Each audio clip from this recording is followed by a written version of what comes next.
Let me tell you why you're here. Okay. You're here because you know something. I do? What you know you can't explain, but you feel it. You felt it your entire life. Oh my God, I thought that was just a mole. Do you know what I'm talking about? Maybe just give me a little hint. Do you want to know what it is? I guess so. Do I have to pay anything? You take the blue pill. The story ends. You wake up in your bed and believe whatever you want to believe. Ooh, that sounds nice. You take the red pill. You stay in Wonderland. And I show you how deep the rabbit hole goes.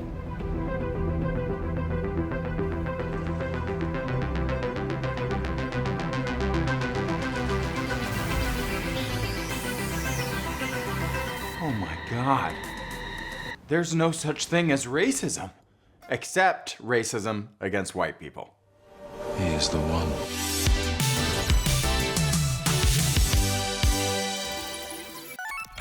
Hey there, weirdos and freaks, weird freaks and freaky weirdos. How you doing? Did you miss me? If you did, make sure to tell me in the comments, right after you like and subscribe and go visit my Patreon. It's my kink. It's okay, I'll wait. Yeah. I'll wait and I'll watch. Oh yeah, nice. Okay, so in part 1 of this series, we took a look at the films They Live, The Stuff, Parents, and Society. The rich have always sucked off low-class like you. And how these films expose the many insidious, unjust, and grotesque aspects of the power structures that dominate our society, specifically unfettered capitalism and the systems designed to defend and entrench it. And while I think it's clear that the ultimate goal of today's anti-woke reactionaries is the protection of these larger systems, the term woke, or wokeness, has been thoroughly mutilated by today's right-wing weirdos into a lazy as fuck catch-all term used specifically to attack anyone or anything that even mentions the concepts of race, gender, sexuality, or class in a way that they don't like, which is, frankly, most ways. Well, the woke at work. Woke TikTok clips. I think that's the woke virus. We will never, ever surrender to the woke mob. Let me explain to you very slowly how woke works, okay? I think woke has 2 components. Woke is hard to find. People kind of know what it is. Like, oh, I fucking hate all this woke shit. But what does that mean? Like, what are you saying? A lot of people who rail against wokeness can't even define it. Would you mind defining woke? Because it's come up a couple times and I just want to make sure we're on the same page. So, I mean, woke is sort of the idea that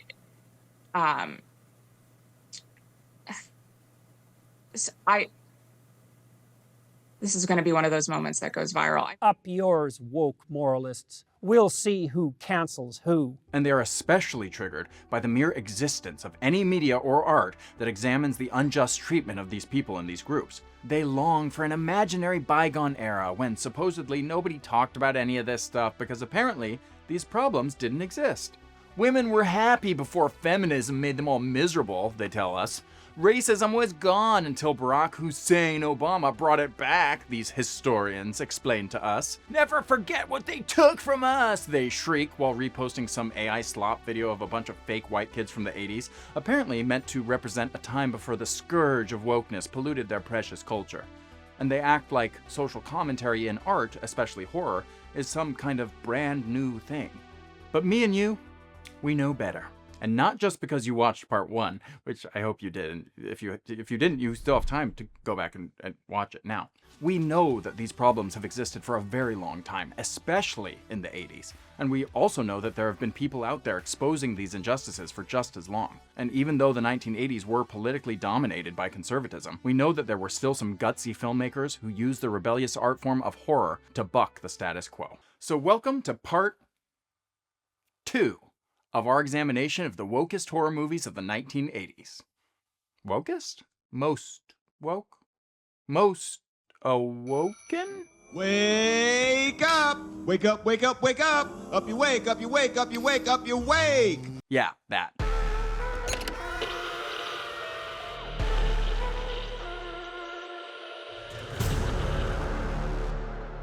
Although the term woke has existed for many, many decades within the black community, it exploded into mainstream discourse during the Black Lives Matter protests against police brutality in the mid-2010s, and of course later became associated with the Me Too movement beginning in 2017. to stay woke in the modern sense came to mean being aware of systems of oppression and injustice. And as a result, the label expanded beyond identity-based issues to include concern for society's most vulnerable, such as the unhoused, as well as calls to reform or defund the police, and rethink the criminal legal system itself. Even the phrases criminal legal system or unhoused themselves are considered to be woke. And this may be where both sides of the debate actually agree. These ideas are, in fact, woke. But of course, that label comes with very different connotations depending on which side of the political spectrum you're coming from. Because, of course, right-wing bigots and janky jerks alike in backlash to these movements have tried to poison the term to the point where woke has become a default insult hurled at anything that even brushes up against these issues of identity. Feminist, woke. Anti-racist, woke. New Cracker Barrel logo, the wokest thing in history.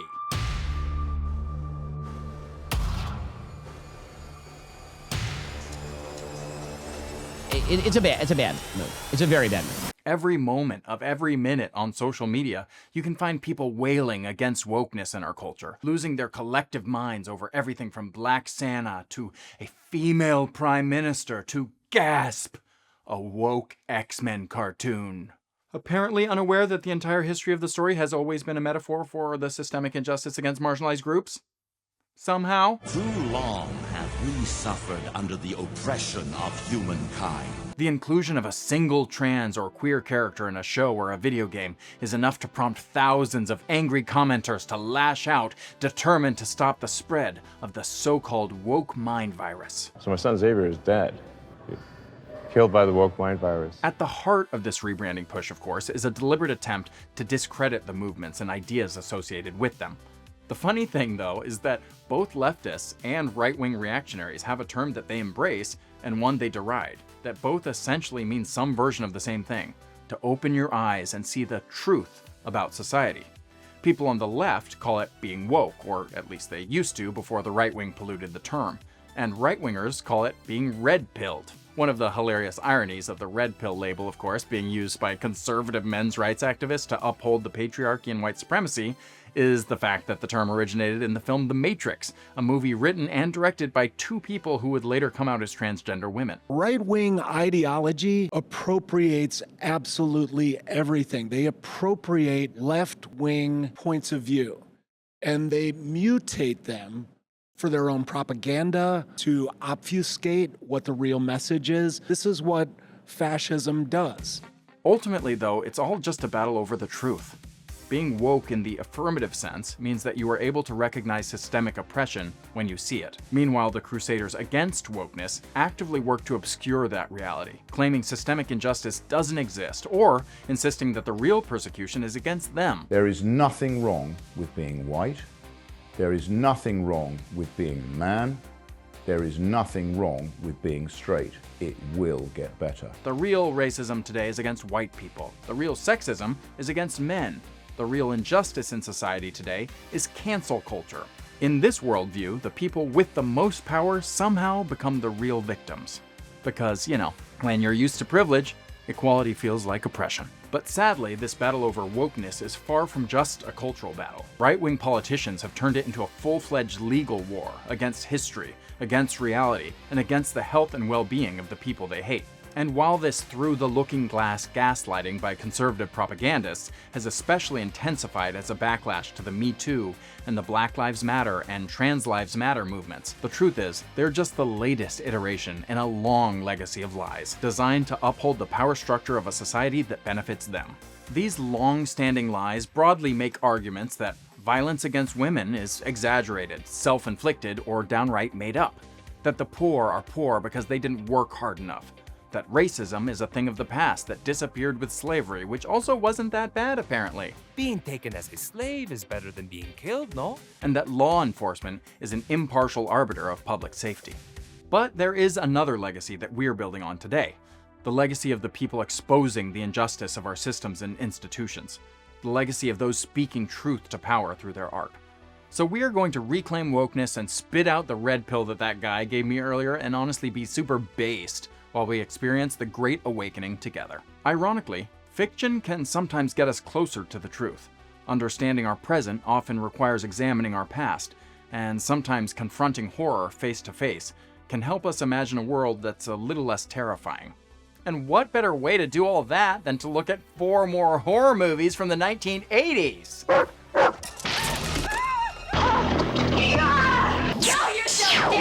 So to start us off, we're going to take a look at the 1982 supernatural horror film, The Entity, directed by Sidney J. Furie and based on the book of the same name, written by Frank D. Fallida, who also wrote the screenplay. But before we get started on this film, a heads up. This film is not an easy watch and explores themes of rape and sexual violence. And maybe you want to call me woke for even saying this, and to that I say, I will gladly have you call me woke. It only makes me stronger and sexier. Go on, throw me in the briar patch if you want. I was born in the briar patch. That's how I met that racist fox. With all that said, let's discuss The Entity.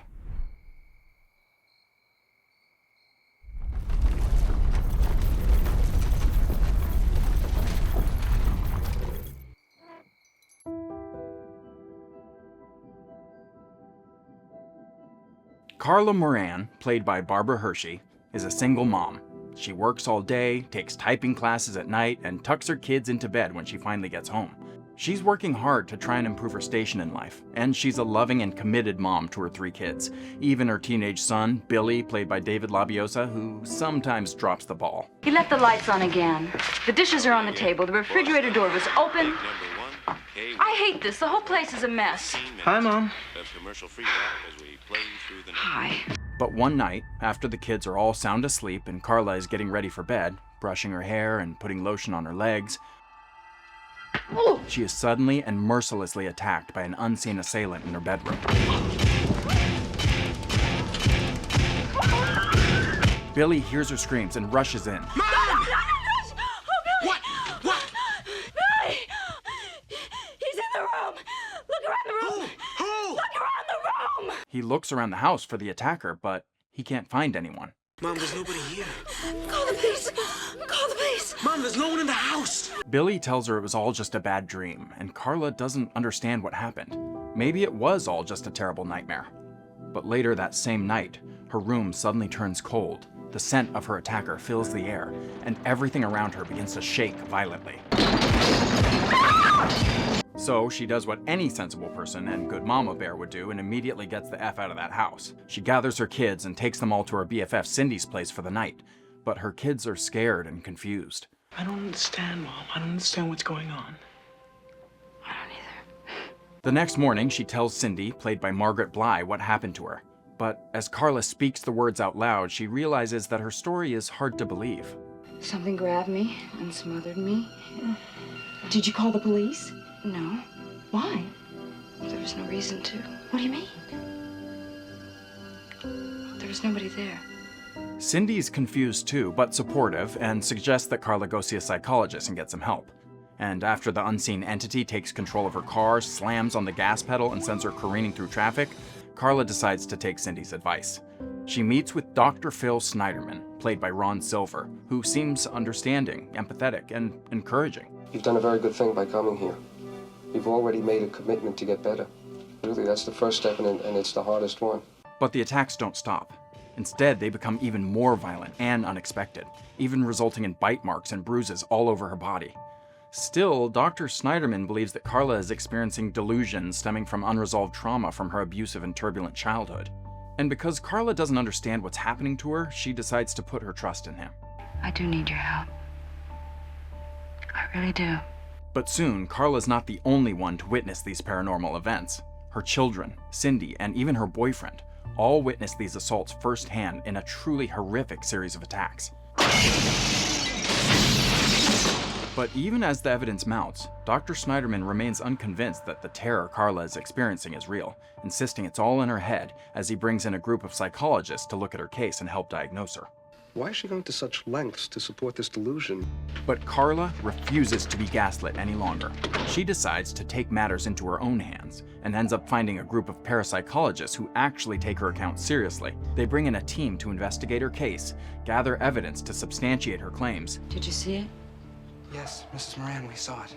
And develop a brazen plan to isolate and destroy the entity that has been haunting her and try to rid its presence from her life for good. All right, bastard. I've finished running. Yo, you're so dead!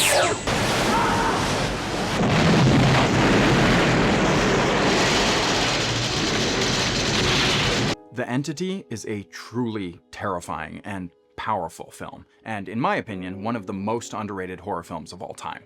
The film operates on many different levels, and though it's ostensibly based on a true story, I think it's best understood as a metaphor for, or heightening of, the gauntlet of trauma and disbelief that survivors of sexual assault are subjected to when they decide to come forward with their accounts and ask for help. For starters, there's the self-doubt and shame that Carla herself has to face following the attacks. Throughout the film, she is questioning her own sanity. Did these attacks actually happen to her, or is it all in her head? You see? There's no answer, is there? I mean, I have flipped out. We see this phenomenon in the real world all the time. These feelings of self-doubt, of questioning whether the harm that they experienced was really rape, are extremely common for survivors of sexual assault. And while there are no normal responses, as every person experiences trauma differently, there are some common symptoms, such as those described by rape trauma syndrome, or RTS, a type of post-traumatic stress disorder. The symptoms associated with RTS are diverse and numerous, and separated by phases, but in the acute phase, the symptoms range from numbness to paralyzing anxiety to confusion and bewilderment, to acute sensitivity to other people's reactions. Go ahead, be honest, just tell me. You think I'm insane? And the movie is structured in such a way that these attacks can and do happen at any given moment. Don't start without me.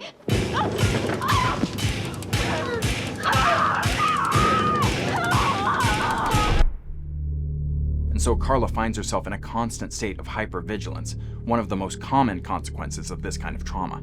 She is constantly on edge. She never feels safe, especially in the environments where these assaults occurred. And the film frequently incorporates Dutch angles to viscerally connect us to this off-kilter and unsettling dynamic, as well as heavy use of a split diopter, which further keeps the audience off balance, accentuating Carla's hypervigilance while emphasizing the isolation of her experience.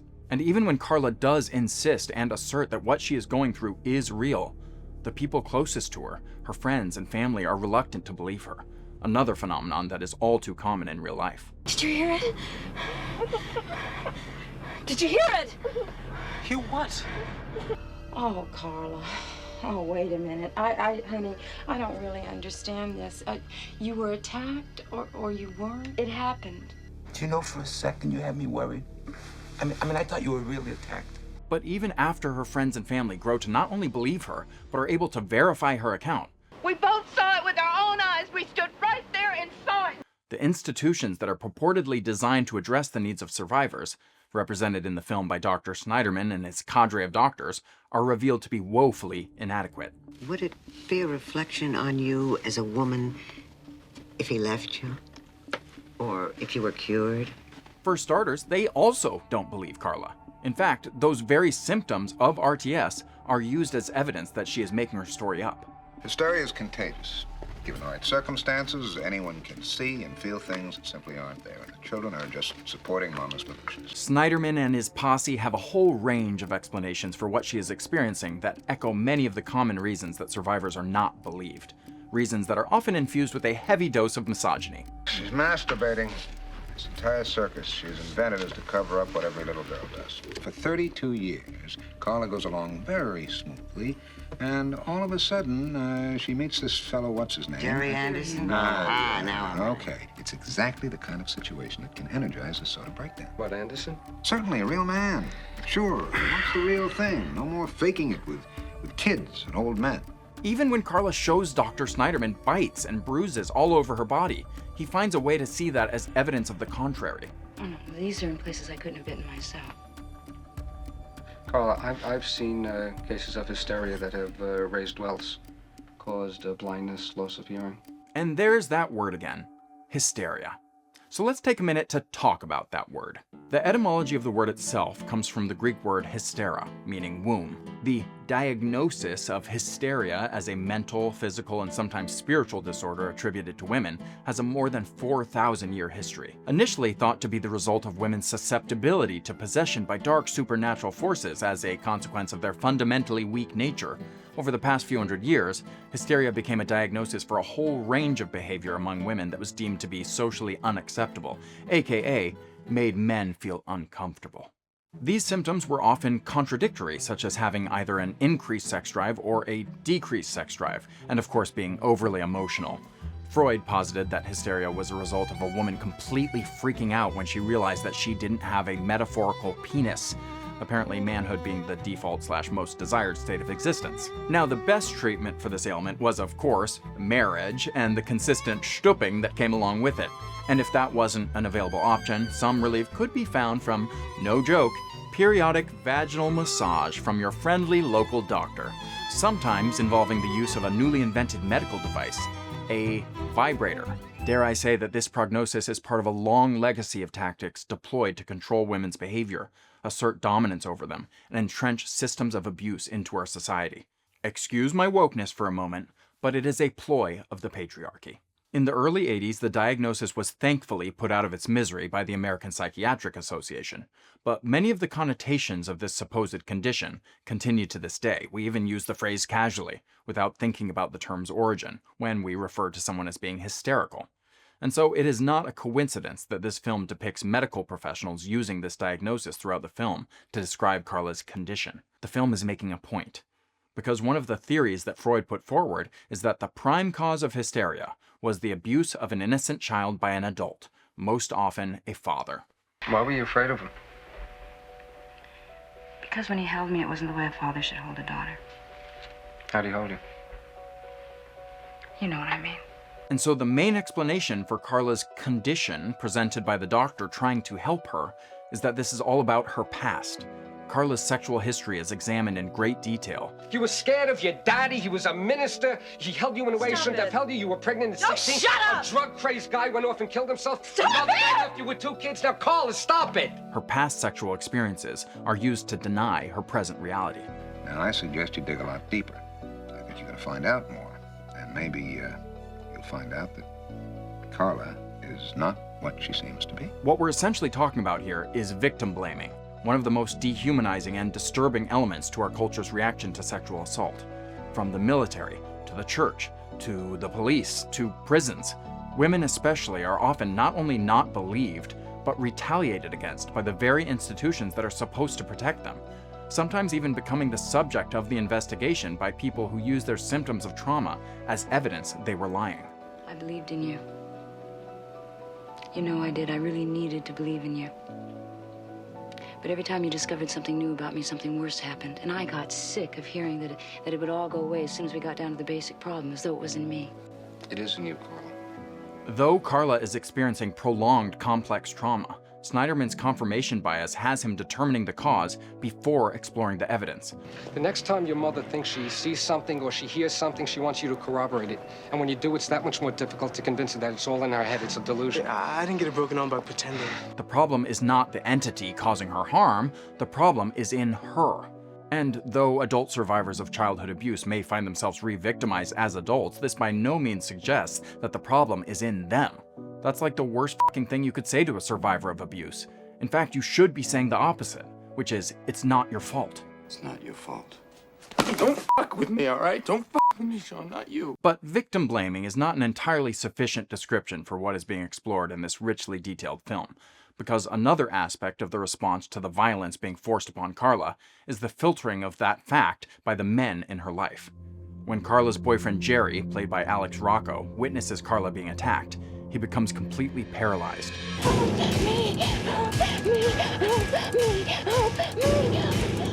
Help me! And in the aftermath of the assault, he just can't handle it.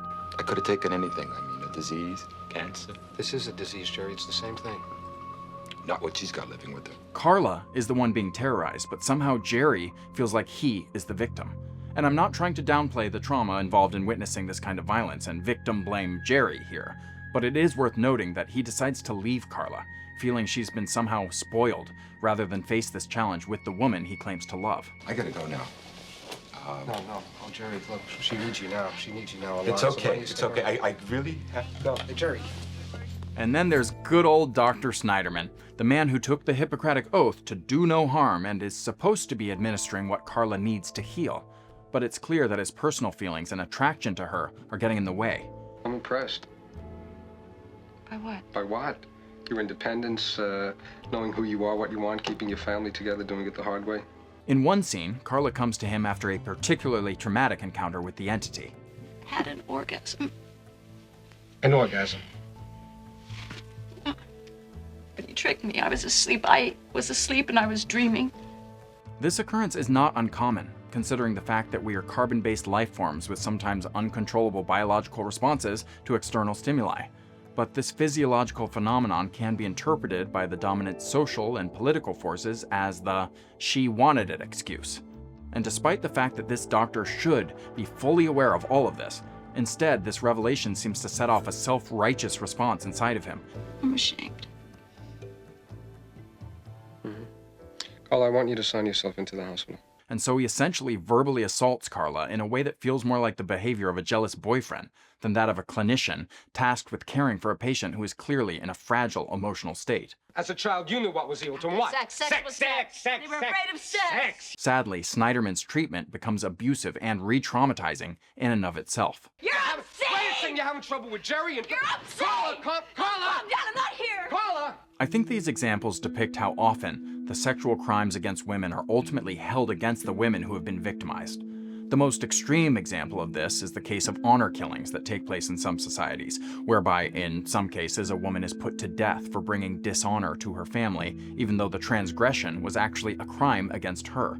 On the other side of the spectrum are proposals like the death penalty for child rape, which purport to enact justice and punish offenders in such a severe way that it will deter would-be predators from assaulting children. But in reality, policies like this would just disincentivize survivors from coming forward, considering most are victimized by family members or close friends, and most survivors don't actually want to see their loved ones killed by the state, no matter what crime they committed against them. These examples show that these systems ultimately ignore the real needs of survivors, and in many cases, actively work against them in favor of solutions that do more to satisfy the egos or bloodlust of our patriarchal society, which is why some have advocated using a restorative justice model to address these types of crimes.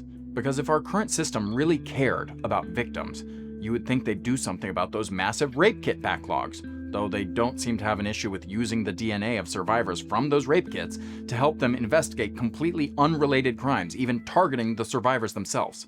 But in the entity, Carla refuses to be a victim. Is that all you got the guts to do? A lady bitty light? Come on, we don't want fireworks, we want you! Show yourself, damn you! And she rejects the empty overtures of those people who dismiss and discount her needs. I think you better leave. Seeking out the help instead of the people willing to take her claims seriously.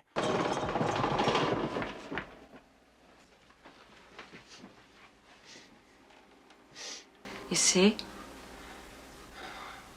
I wasn't lying. But even here, when these investigators have witnessed some of this phenomenon with their own eyes and even captured photographic evidence, Carla is fighting an uphill battle. We feel that this photograph constitutes proof, Dr. Cooley. I don't know. Takes a long time before you can come up with something reliable. You have to check every possible alternative. And this scene, which came out in the early 1980s, felt strangely familiar. Like, it reminded me of things that have happened since then, like reverse reminiscent of some of the biggest scandals we've seen since. Particularly the scandal outlined by the Boston Globe within the Catholic Church depicted in the film Spotlight, which faced significant internal pressure to bury the story. And more recently, the famous burying of Harvey Weinstein's abuse by multiple outlets, despite strong, verifiable evidence. Watch this clip again, and think of the two dudes as journalists, and the woman as the editor, and tell me if you get what I'm talking about. We feel that this photograph constitutes proof, Dr. Cooley. You can't read these letters and think anything else. It's proof. Yeah, it is. Takes a long time before you can come up with something reliable. No, I'm not going to rush the story, Mike. You have to check every possible alternative. We need the full scope. That's the only thing that will put an end to this. The point is, survivors are made to provide a seemingly never-ending amount of evidence, and yet it's never quite enough, while those who perpetrate these crimes are allowed to go on committing them with seemingly no accountability. Luckily for Carla, these paranormal psychologists actually do investigate her claims, find her credible, gather corroborating evidence and testimony, and then devote themselves to proving that her story is not, in fact, all in her head.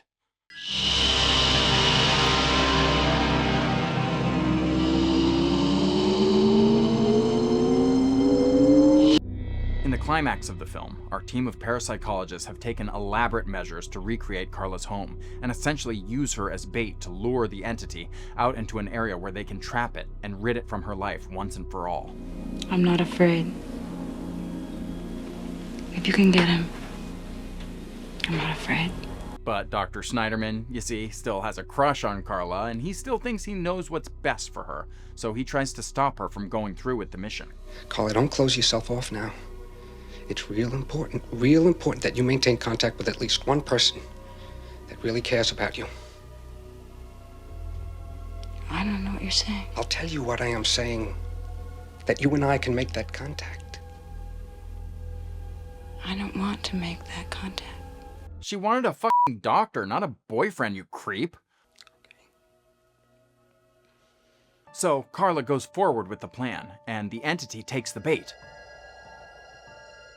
But unfortunately, this predatory, patriarchal poltergeist has other plans in store for Carla and unleashes a torrent of supernatural attacks with the fury of 1,000 incels.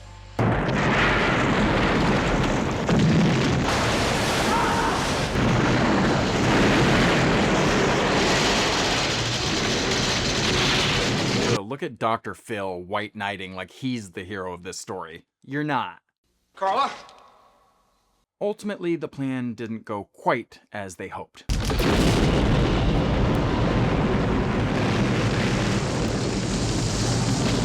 But maybe there's a silver lining. After all, everyone there saw all the crazy supernatural shit happen in front of their own eyes. Even one of the higher-ups of the university saw it all go down. So of course, they finally believed Carla's story. Right? You did see it, didn't you? Something. I saw something. This moment makes me think of the backlash to the Me Too movement. Despite all the revelations of rampant abuse and harassment and cover-ups in nearly every institution of American life, many people still contend that the whole Me Too thing was overblown and went too far. And red pill freaks have argued that the greater injustice is against men being falsely accused, which is far more rare than this violence going on unpunished. That is why, I was the loudest voice consistently against the Me Too movement. Before it was popular, I got hit by conservatives and liberals when it first started trending because they were like, oh, it's rape, so we can't possibly. I was like, these bitches are lying. Thank you. I know what you did. You slept with him because you wanted a job, right? You slept with him. This is like the oldest. This is prostitution. The prostitutes get a refund now? And that's ultimately where Carla finds herself at the end of this movie. She is unable to completely get rid of the entity that's been terrorizing her. Instead, she makes peace with the weakened form of it that lingers, a reminder that the harm of these acts is never fully gone. But I don't want to leave you on a totally pessimistic note, because that's not exactly where the film The Entity leaves us.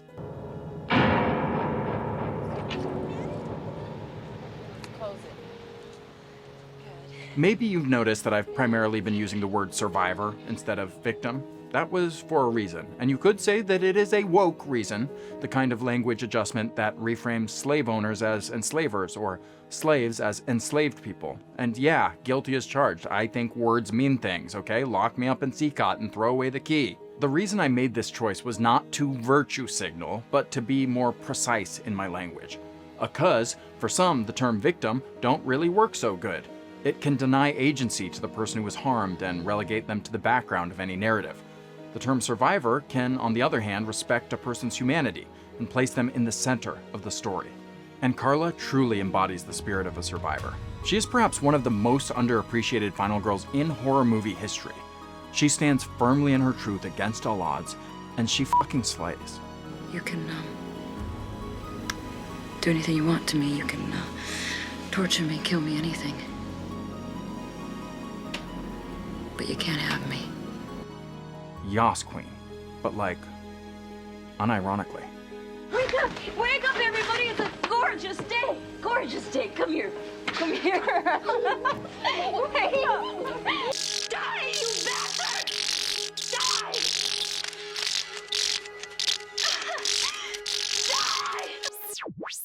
The United States is supposedly a nation of laws, and those laws are supposedly designed to uphold our nation's core principles: equality, fairness, freedom, and justice.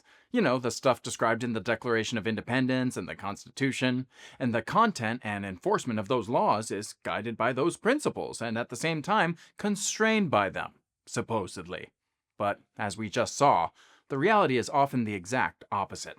And so, speaking of failed institutions, let's discuss the Larry Cohen scripted and William Lustig directed banger, the 1988 film Maniac Cop.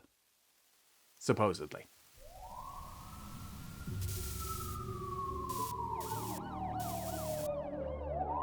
Bad news. There's a killer on the loose on the streets of New York City. One that dresses like a cop. A really big cop. Could it actually be a cop? A killer cop? A really big killer cop? Perhaps even a really big killer maniac cop? It was a cop, man! Big cop! Well, the cops don't think so. Obviously, someone trying to discredit the police force. All but one. Lieutenant Frank McRae, played by horror legend Tom Atkins. Take a look at the size of those hematomas.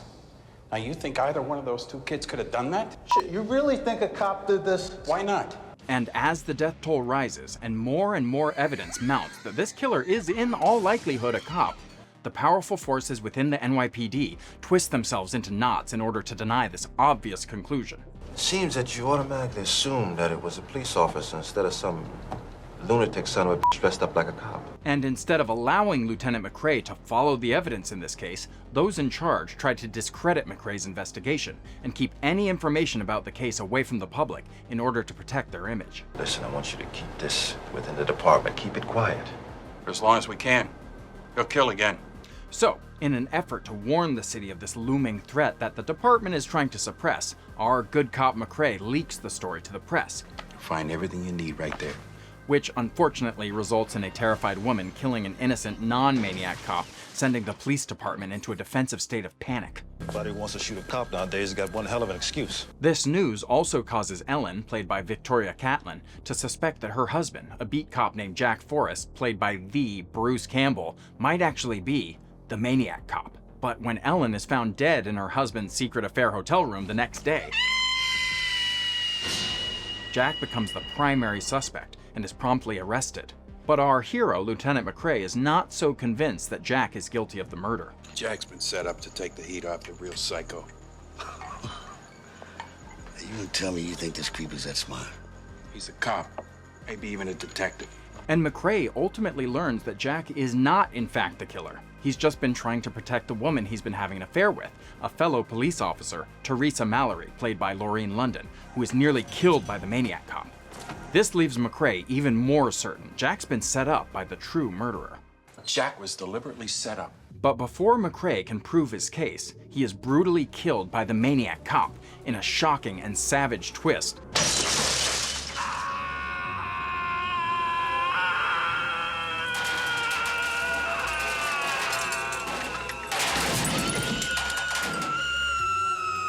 And in all the bloody mayhem, Jack escapes custody and becomes a fugitive. And so, Jack and Teresa set out on a mission to complete McRae's investigation and clear his name, confirming that the real killer is a disgraced former police officer named Matt Cordell, who had been imprisoned for civil rights violations and thought to have been murdered by his fellow inmates. Cordell wasn't dead. But was actually secretly resurrected by a sympathetic prison doctor and covertly released back into society. Cordell wasn't dead. Now, Jack and Teresa have to take on the maniac cop, terrorizing the city on a quest to take vengeance on the officials and politicians that took away his badge and gun and sent him to prison alongside the offenders who he once punished with impunity. Let him go, Cordell! Okay, so you're not gonna believe this, but Maniac Cop is about more than just a maniac cop. I've seen plenty of my friends murdered by cops, shot in the back, Saw one that didn't have a gun or knife, claiming the suspect had a shiny object. You know, cops like killing. That's why they're cops. Indeed, it's about an entire maniac law enforcement system that operates to protect and serve itself above all else. Obviously, someone trying to discredit the police force. I mean, it fits my profile for it not to be a cop. All the same, I think we ought to take a look at our own people. I'd like to have the police psychologist do a rundown on cops that have been under mental disturbance, attempted suicide, under extreme emotional stress. Sure.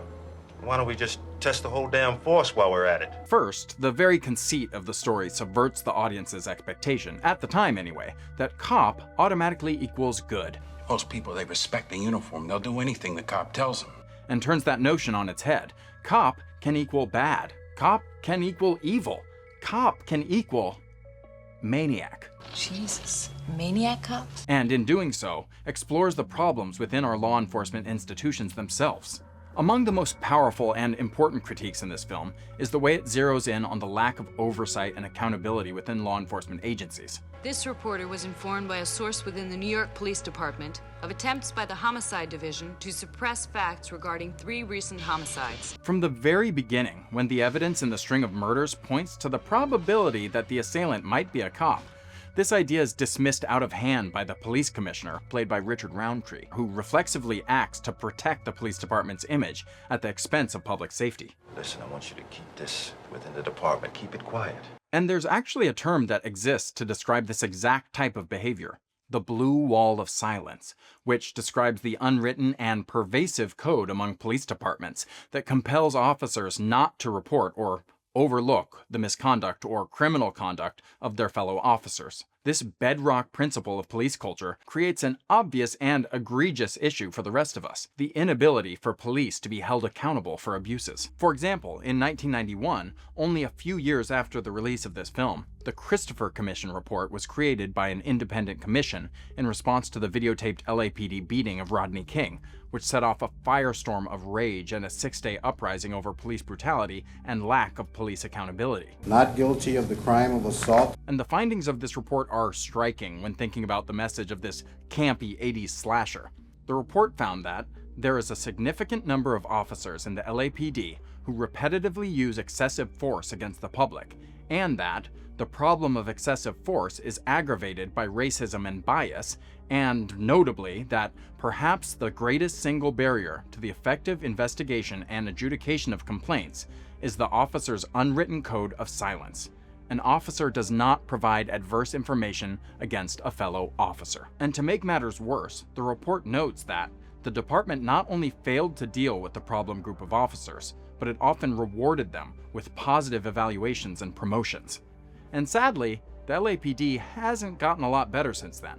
More about Cordell than you got time to read. He was my hero. Yeah, Matt believed in the old saying, shoot first and ask questions later. You see, Officer Matt Cordell, the maniac cop in this story, is regarded by fellow officers with this type of reverence, and the fact that he was sent to prison is seen as a great injustice. Real shame about what happened to him. It was a crime what those politicians did to him.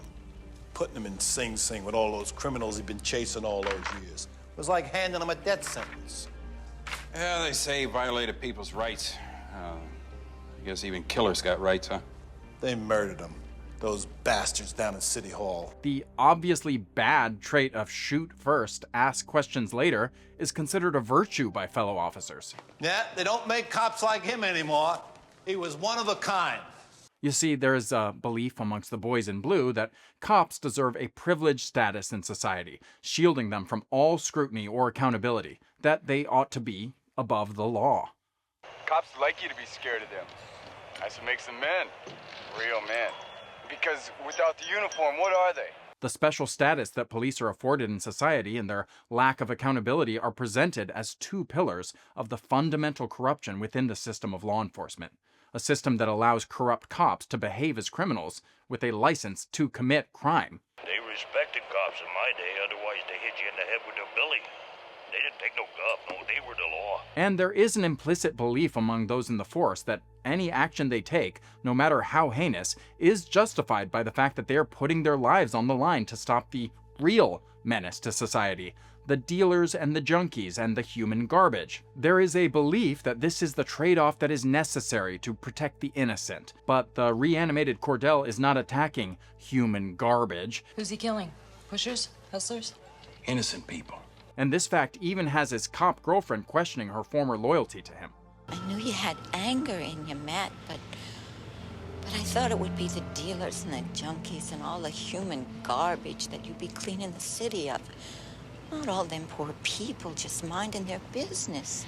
Only save it for those that did wrong to you. Here, you can see the attitude of the cops. As long as you are killing the human garbage of society and those that did wrong to you, that's okay. But killing people just minding their business, you can't do that.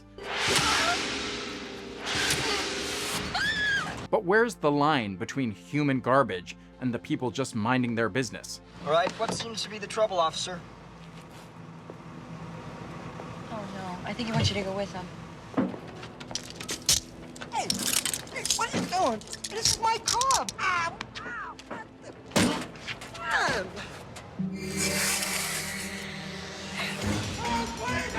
Well, the idea has been that the line is determined by the constitutional right to due process.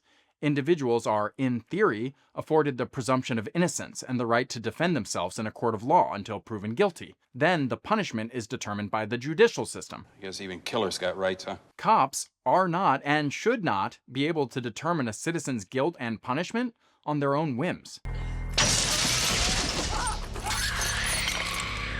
And doing so is the exact opposite of justice. You ever hear of a detective, Matt Cordell? Yeah, he's before my time, but, you know, he was a legend, real trigger-happy, right? He died in jail. I suppose he didn't. Suppose he's back. Only now he kills innocent people. It makes you wonder if the motivation of Cordell was ever to clean up the city.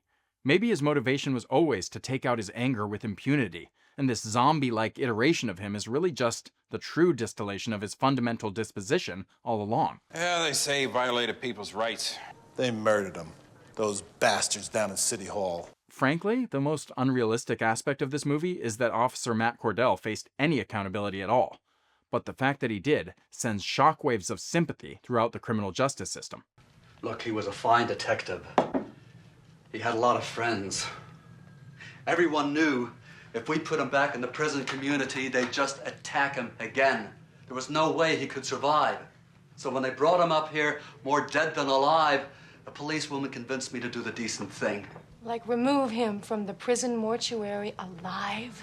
But sadly, none of this is exclusive to your local police department. Take the FBI, for example, which is infamous for its lack of accountability. A 2013 New York Times article confirmed that, for at least 2 decades, no agent has been disciplined for any instance of deliberately shooting someone, including when an FBI agent shot a man in the head after mistaking him for a bank robbery suspect because he was wearing a white baseball cap. Generally, the only accountability from these departments and agencies are from internal investigations, which carry obvious conflicts of interest, especially given how often misconduct is hidden from the public. He may be getting information from inside the department. That means he is one of us.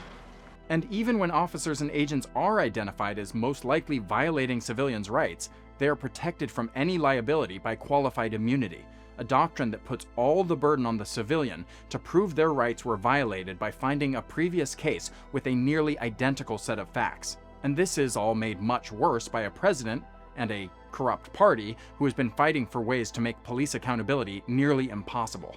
Following the murder of George Floyd and so many others at the hands of police, and the largest sustained protest movement in American history that followed, there were calls to reform, or even, God forbid, defund the police system, which really just meant reallocating police budgets to other social services better equipped at addressing societal issues. You know, like people who don't show up on the scene of someone having a mental health crisis with a badge and a gun and a bad attitude.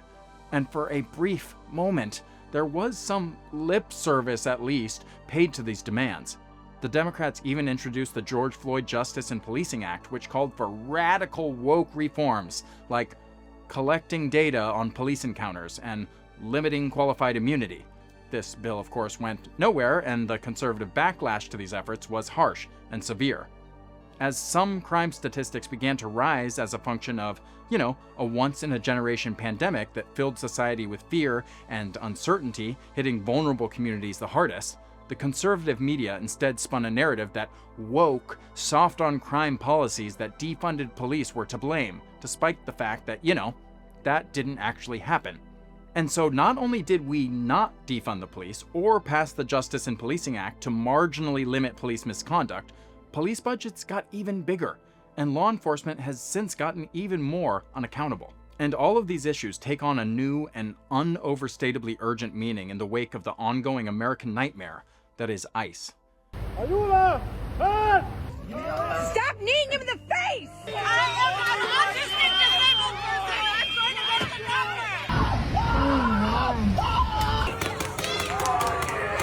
Shocking video of a blind man violently detained by federal agents. Immigration officers are being told that they can legally force entry into someone's home to make an arrest without a warrant signed by a judge.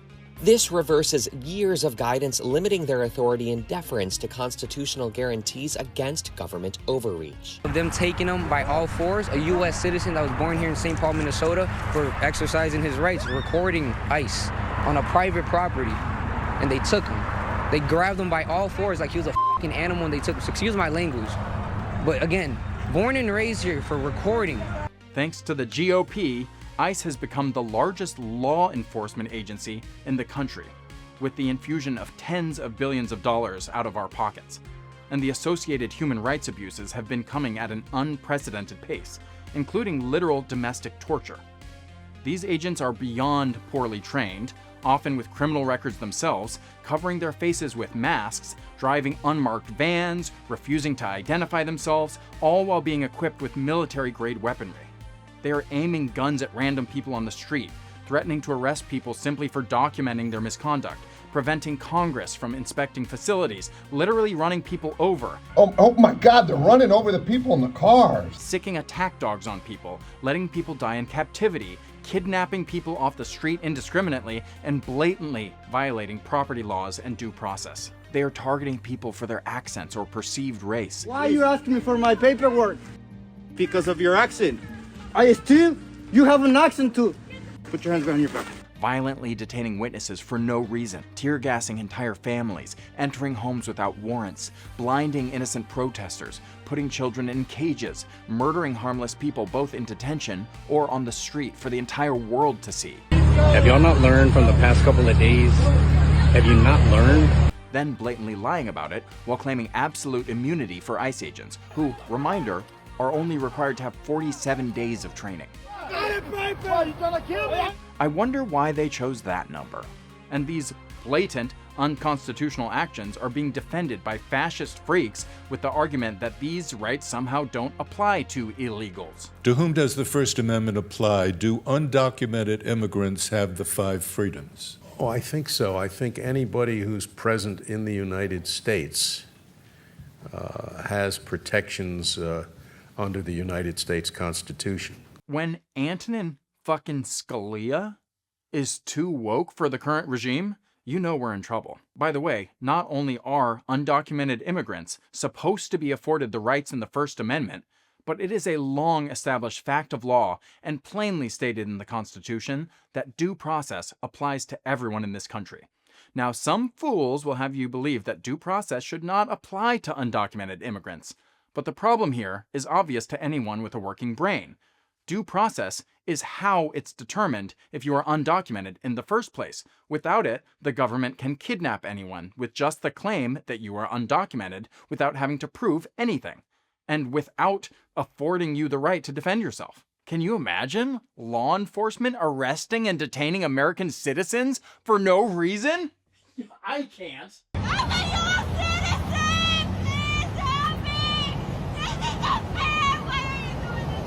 And if all of this wasn't terrifying enough, the DHS is weaponizing social media and creating a vast web of surveillance all across the country, while branding everyone who doesn't agree with them terrorists. Because we have a nice little database. Oh, good. And now you're considered a domestic terrorist. What's happening here is scarier than Cordell could ever be. And this complete lack of accountability is empowering impersonators all across the country to commit horrifying crimes under the guise of being an ICE agent. The dark reality is the difference between these impersonators and the crimes of actual officers is not always very different. It seems that you automatically assume that it was a police officer instead of some lunatic son of a bitch dressed up like a cop. Another interesting element to this film is that nothing seems to be able to kill the Maniac Cop.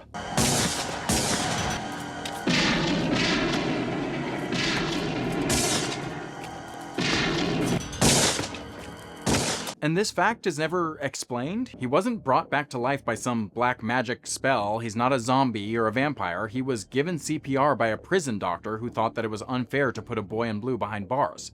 And yet, he's seemingly invincible.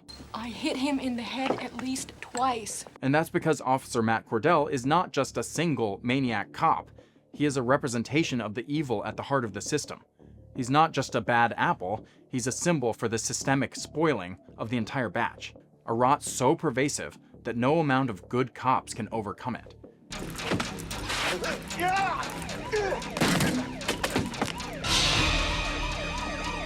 And though there are some portrayals of good cops like McRae, Jack, and Teresa, the movie makes a point to show that one of the biggest obstacles to achieving justice in this case is the cops themselves.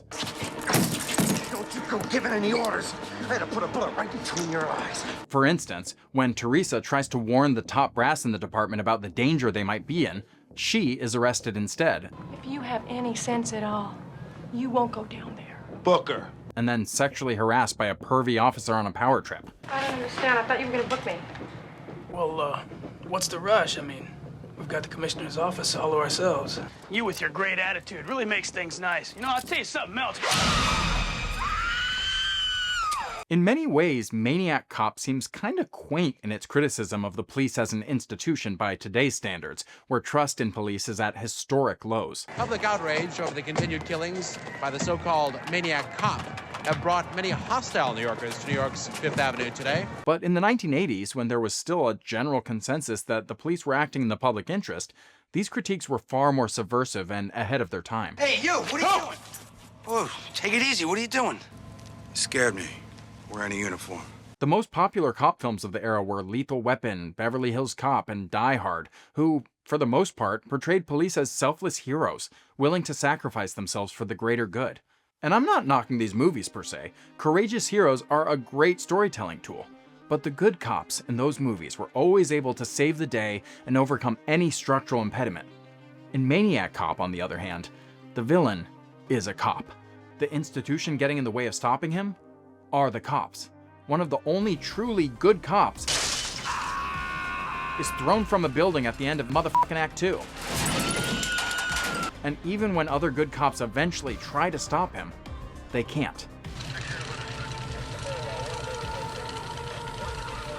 All the good cops in the city are unable to stop this menace, because the problem is not the good cops versus the bad cops. The problem is the institution itself.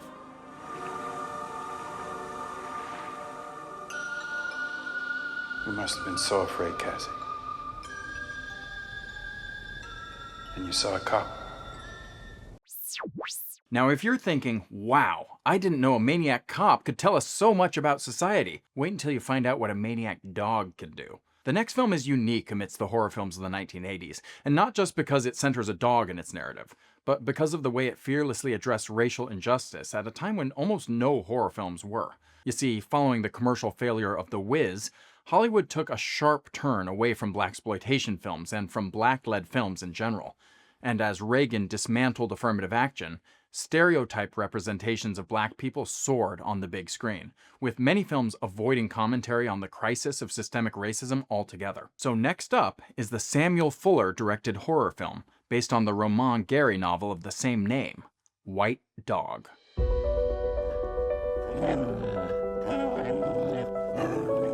White Dog opens on the image of a mountaintop.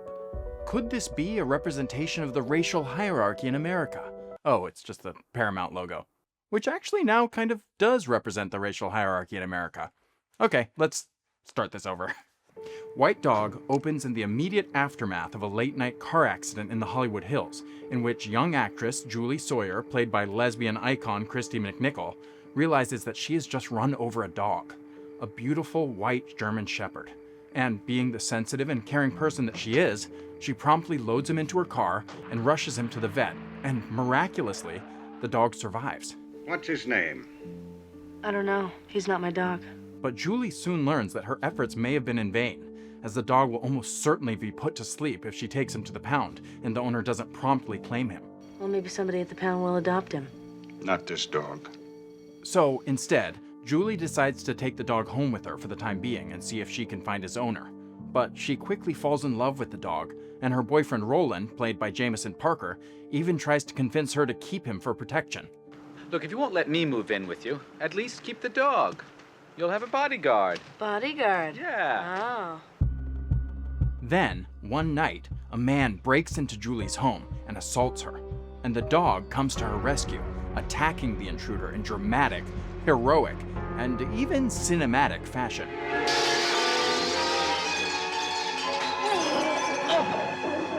This courageous canine even goes so far as to keep the assailant detained until the police can arrive. Good boy. You're lucky to have a dog like that, young lady. This loyal and devoted act forms an even stronger bond between Julie and her protective pooch. And Julie is feeling inclined to keep him for good. But one day, the dog sees a rabbit and chases the critter deep into the hills.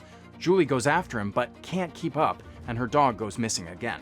A distraught Julie desperately tries to track him down, to no avail. Meanwhile, our white dog is back to roaming the streets of Los Angeles when he comes across a man driving a street cleaning truck and abruptly transforms from the devoted dog who we've come to know and love into the maniac dog I mentioned before, a maniac mongrel even, brutally attacking the man in even more outlandish fashion. It seems that this dog really has a flair for the dramatic and breaking glass, I guess. But later that night, White Dog lovingly returns home to Julie, looking like a hot, bloody mess.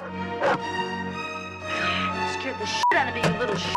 Julie is relieved, and also surprisingly unconcerned that the dog is completely covered in blood. Did you get in a fight? Look at this. But for Julie, all feels right in the world, and she decides to permanently adopt her special good boy, and she even has an acting gig coming up. But while on the set of her new project, Julie's dog viciously attacks her co-star.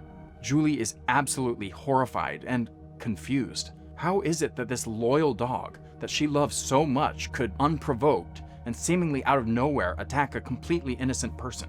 Julie's boyfriend tells her the brutal truth. Now that dog has got to be stopped before he kills somebody. But Julie, the soft, sensitive sweetheart that she is, just can't accept that final verdict.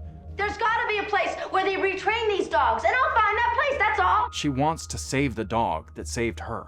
There's gotta be somebody who can help him. So, Julie finds the only place in town that she thinks might be able to help her dog, and meets with Mr. Carruthers, played by Burl Ives, who runs a facility that trains a whole assortment of dangerous wild animals to perform in movies. Sadly, Carruthers tells Julie that there is nothing that can be done, and the only real course of action is to put her beloved dog to sleep. With that dog out of circulation, there'll be a lot of people sleep better tonight.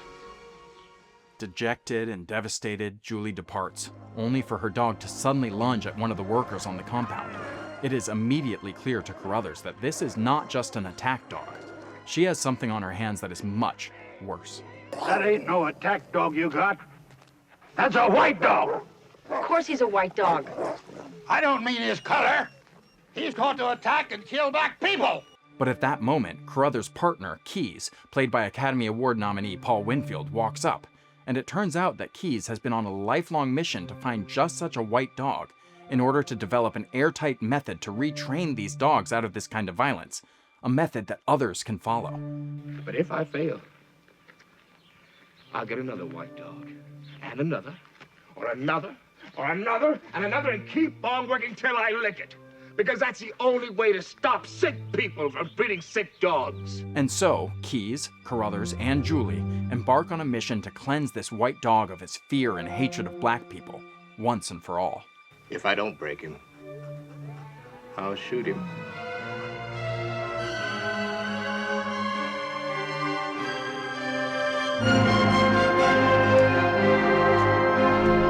So, yeah, Yes, White Dog is a movie about racism, of course.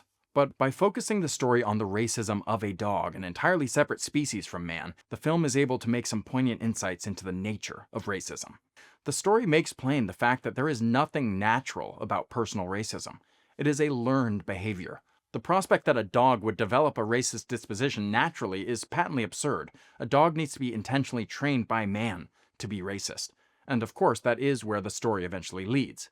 This point is underscored by the fact that race is not even a real thing, so to speak. That is to say that there is no biological reality to race, and this point is reinforced during the scenes between Keyes and the dog. I'm gonna make you learn that it's useless to attack black skin. In his attempt to reprogram the dog's thinking, Keyes emphasizes reconditioning the dog's response to black skin. See, it's not your enemy. Sniff it. Not yet. And while we rightly think of the phenomenon of racism as a complex issue, at its core, personal racism is a conditioned response to black skin, a superficial phenotypic characteristic that carries no intrinsic connotations whatsoever, because the notion of race is a socially constructed and legally reinforced pernicious lie. To be clear, since there seems to be a resurgence of race realists cropping up right now, race is not a scientific idea based on biology or genetics, a concept that hadn't yet even been discovered when race was invented. Irish and Italian immigrants weren't always universally considered white in America. They became white for socio-political reasons. More genetic diversity within so-called racial groups than between them. In fact, there is more variation within black people than any other population because humans lived solely in Africa for the majority of the time we've been a species. Besides, most black people in the US also have some percentage of European ancestry, in part due to the rape by enslavers of enslaved people throughout history. But society still calls those people black. Race is a socio-political concept created, in America at least, to create and enforce social and economic hierarchies. Again, it's all a lie. And this fact, that race and by extension racism is a lie, is demonstrated by the White Dog's origin story. Find a black wino who desperately needs a drink, or a black junkie who'll do anything for a fix, and then pay them to beat that dog of yours when he was a puppy. A puppy? The younger, the better. Now, there is a lot to unpack in this clip. First off, this scene reinforces the notion that racist attitudes come from lies. The black men who attacked this puppy were being exploited. Their behavior was not an accurate representation of black people. Our dog was being fed a lie so that he would learn to hate and attack black people. And as the dog grew up, those methodical beatings by blacks planted that seed of fear in him. And that fear became hate, and that hate conditioned him to attack the color black before black can attack him. Racism is promoted through a matrix of lies designed and deployed to justify a social and legal infrastructure of subjugation. Something you can see spread every single day on the internet. Slavery itself was justified by such lies, that black people were innately inferior, a separate species from whites. These lies were justified by the media, by religion, even by faux science like phrenology. Bigots have used economic disparities caused by discrimination to justify the lie that black people are unintelligent and lazy. If it hurts a bunch of lazy blacks that wants the government to give them everything, so be it. Mass incarceration is justified by the lie that black people are inherently more violent and inherently criminals. And of course, the lie that black people are innately violent, vicious, savage animals to be feared is one of the more persistent and effective lies at propagating racist attitudes in American society. Black men, in particular, have been characterized throughout American history as animalistic brutes innately prone to violence. The most recent iteration of this racist depiction being what author Michelle Alexander refers to as the criminal black man. But of course, this is just another lie designed to make white people fear black people and justify the unjust treatment black people suffer in the criminal legal system, even though the fact of increased violence in black communities is an expected result of centuries of government-sanctioned discrimination, causing disproportionately higher levels of concentrated poverty, over-policing, over-sentencing, among a whole host of other aspects of systemic oppression. But all of these lies are designed to excuse a centuries-long legacy of injustice, oppression, and violence. And these same types of lies are imposed on White Dog in order to manipulate him and to cause him to fear and hate black people. One of the other takeaways from this scene, and this film overall, is that this dog is not only a monster, he's also a victim. I don't understand. 1 minute, he's gentle as a lamb, and the next minute he's a monster. He's not the monster. He was made into one by a two-legged racist. White Dog is a racist dog, yes, but he is also a byproduct of racist lies. He is a result of a centuries-old propaganda campaign of fear. This pale pooch is a metaphor for the population of white people who have been either seduced, tricked, or scared into adopting the racist lies that are omnipresent in our society. More on that in a moment. Because the violence of the white dog at the center of the story is tragically not just a metaphor, but representative of a very real, very horrifying, very long history of human-directed canine violence against black bodies that continues to this day. And the film even reveals a piece of this history. How can someone turn a dog into a racist? Well, over 100 years ago, they raised dogs to catch runaway slaves. Then they progressed to track down runaway black convicts. Indeed, attack dogs were commonly used both to control and eliminate indigenous populations by European colonists, and also against enslaved black people from the very start of chattel slavery. In 1513, when Spanish conquistador Vasco Núñez del Balboa encountered Two-Spirit members of the Cueva tribe, he had the Cueva leader's brother and 40 others ripped apart by mastiffs. By the 18th century, Cuba had established itself as the primary source of dogs which were specifically bred and trained for the purpose of rounding up, maiming, and killing runaway slaves, an enormous breed of dog called the Cuban bloodhound.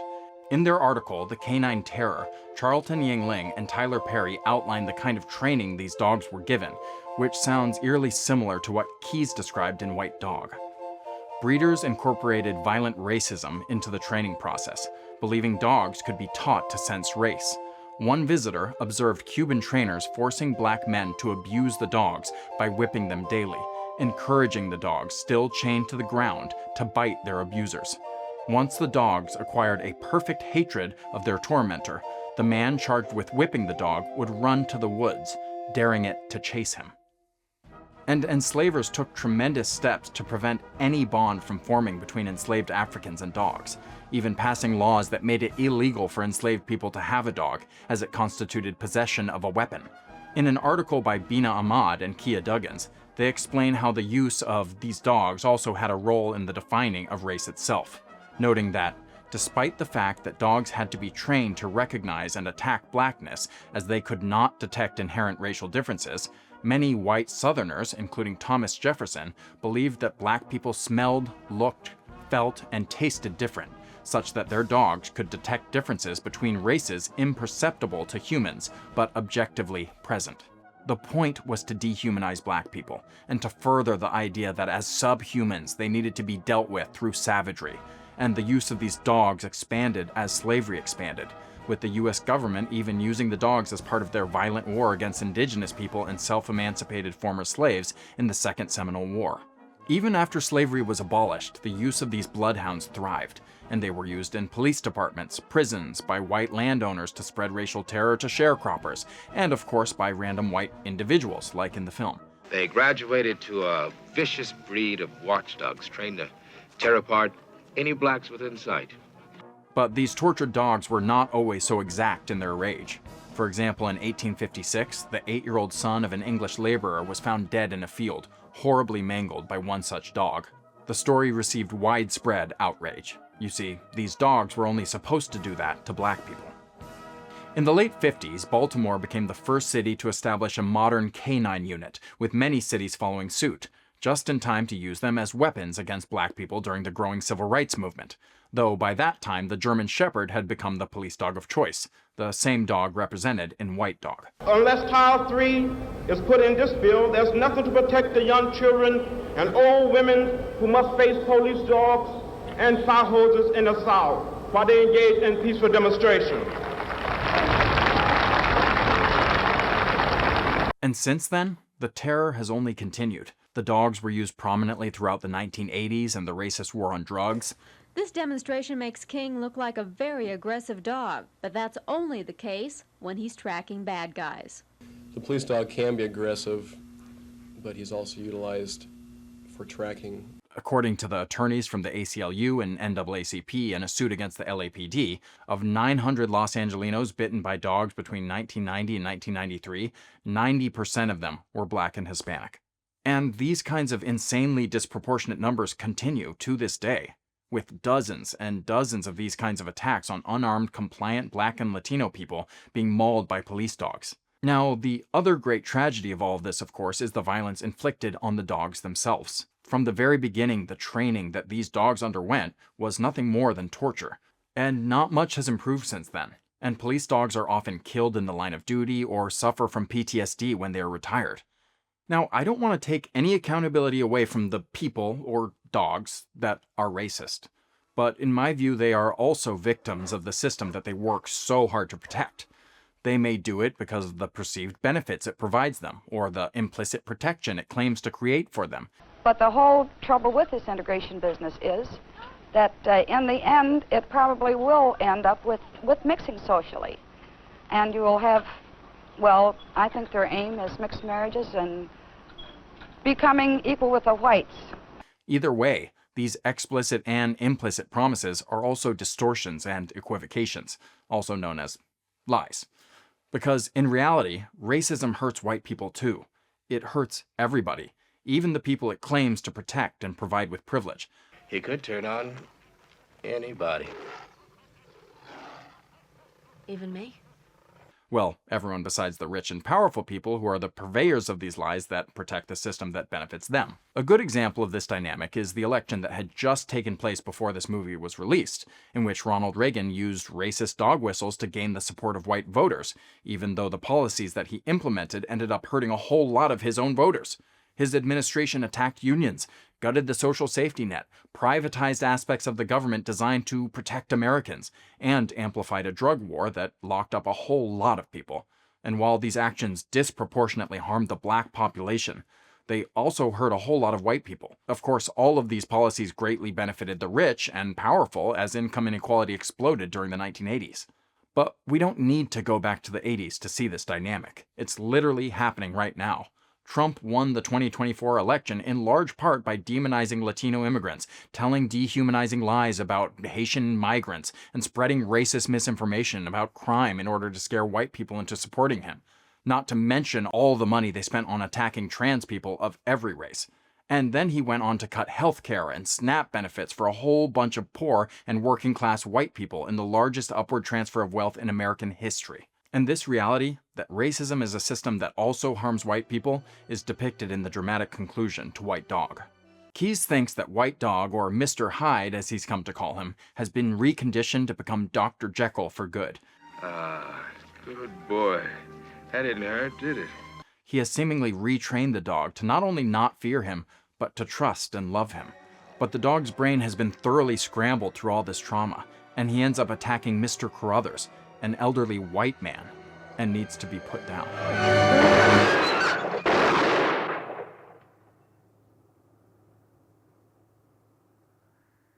This dog has been abused and terrorized and taught to be afraid. And that training, that learned behavior does not just disappear. It may feel like an unsatisfying conclusion, but that is actually the more honest conclusion. Much like the white dog who was taught and trained to be racist as a puppy, this nation was built on racism. And yet hundreds of years later, we have not managed to unlearn it. And that is the uncomfortable place that White Dog leaves us, with a trail of dead Black victims and also a dead dog who is a victim of the system of violence. But I'd like to conclude this analysis by discussing an aspect of this movie that has a more optimistic trajectory, and that is the character arc of our protagonist, Julie. You're my last resort. And if you don't help him, they're gonna kill him. They should. They should, miss. You see, Julie begins the movie in a colorblind state of blissful ignorance when it comes to racism. It's just not something that she ever really thinks about. And when it is revealed to her that the dog that she has grown to love has been trained to attack Black people, she is in a full state of denial. He's going to attack and kill Black people! That's crazy. I don't believe that. What the hell you mean, huh? You see this scar, lady? You see this goddamn scar? Well, I got that when I was 14 years old. A white dog did it. And when she tends to her friend who's in the hospital after being attacked by her dog, she's filled with guilt and shame. You know, I've gone over it in my head 100 times. What do you think spooked that much?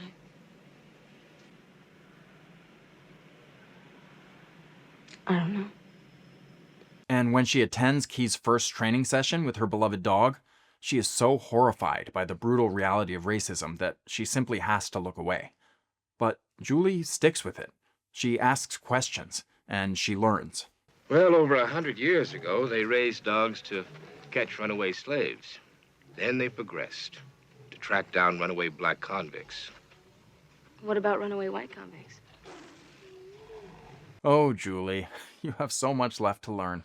But nevertheless, she persisted, even acknowledging and taking accountability for her ignorance and mistakes along the way. No one but this color black feeds that dog. No one. He's got to know he's stuck with me. Did he chew you out? He should have spanked me.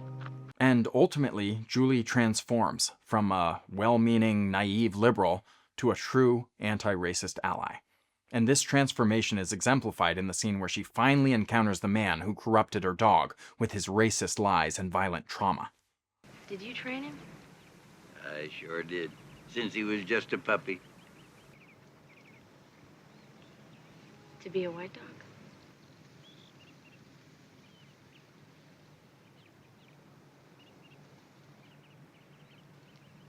And the best of the lot. You bastard! You look here, young lady. You sick son of a bitch! You got two puppies there, you're gonna teach them to be as sick as you are? Do you know what your grandfather did to that dog? He turned that dog into a monster, a killer. Don't you let him turn you into monsters either. Don't listen to a damn word he says about anything. Not a damn word. Shut your damn mouth! Don't even touch me. Welcome to the resistance, girl.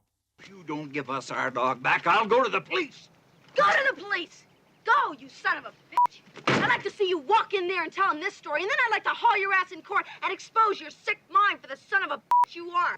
Julie's journey reminds me of the trek many white people in America underwent in the aftermath of George Floyd's murder, starting from a state of ignorance, then forced to confront a barbaric reality, and then engaging themselves in a quest of education, missteps, and ultimately vociferous allyship. The dog has been cured. Do you understand me? The dog has been cured. Cured by a black man. One could even say wokeness if one were so inclined. And since I am, wokeness. And though this process is messy and sometimes super cringy, He just killed a man. There is no way you can cure that dog. I want you to shoot him now before he kills more blacks. So you finally joined the club. A club of horrified people who raise holy hell. it is, at the end of the day, a good thing. Because the burden of combating the harmful costs of racism largely falls on the ambitions of black people, like Keyes, who literally puts his own life in danger to try to achieve his aims. I want to break you. I'm not through with you yet. And while it may be understandable why a black person who has endured the severe harm of racism might want to fight against that system, ultimately racism is a white people problem. That is to say, racism is largely allowed to continue in our society through not only the overt and covert racism of white people who serve to entrench this ideology into our institutions, but by the indifference and apathy of other white people who allow this structure to thrive. The fight against racism should not rest solely on the backs of the population most harmed by it. The change needs to come especially from white people. And so, while this film rightly recognizes that the endeavor of eradicating racism is an uphill battle, to say the least, I want to give a shout out to the Keyes and Carruthers and Julies of the world who are fighting the good fight, because it's through their efforts and ours that true liberation might finally be achieved. Is that woke enough for you, you little motherfucker?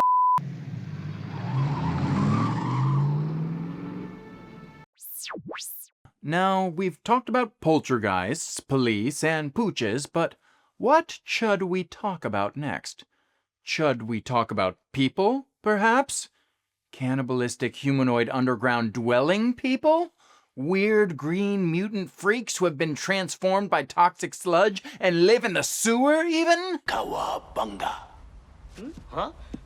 Cowabunga! No, not you guys. I'm talking about the Douglas Cheek-directed horror film, CHUD.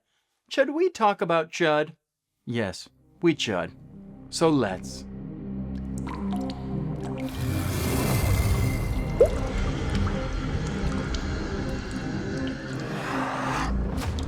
CHUD opens on the streets of New York City as a woman takes her little Daisy on a late-night walk, only to be savagely snatched by a monstrous hand reaching out of a steaming manhole, yanking her and her pooch into the depths of the sewer.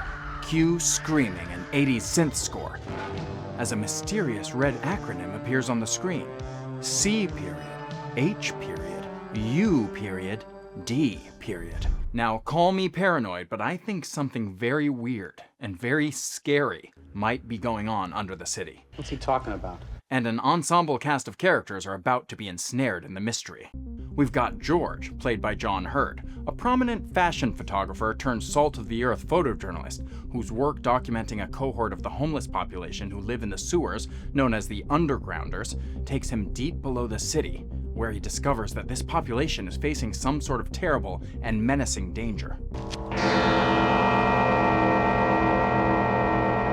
Then we've got George's girlfriend, Lauren, played by Kim Greist, a talented up-and-coming model who's been hearing strange and disturbing sounds below their basement.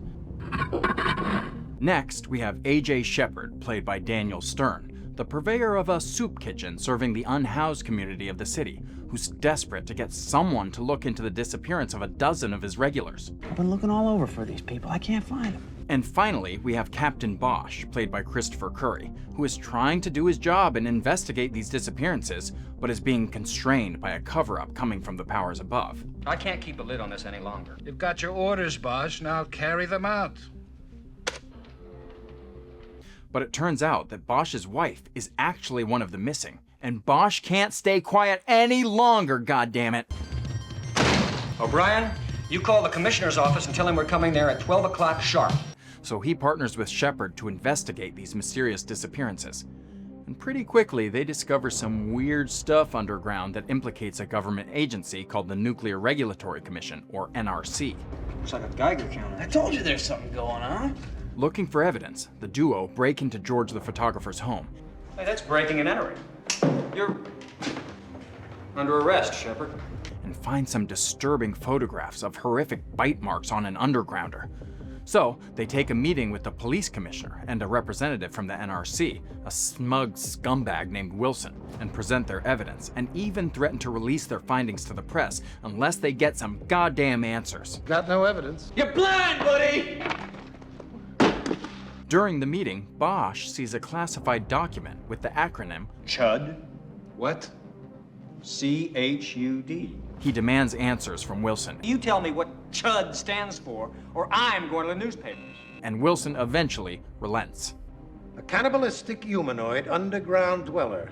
It turns out that radioactive material secretly stored beneath the city by this government agency This shit is toxic waste. has transformed the underground homeless population into slimy, green, cannibalistic monsters with sharp teeth and glowing eyes. Cannibalistic. Humanoid. Underground. Dwellers. A CHUD, all right? And now, these creatures pose a threat to all of our protagonists and the entire city. Ultimately, our storylines of George, Lauren, Shepard, and Bosch all converge as they join forces to confront not only the sadistic monsters from below, but the spurious powers from above.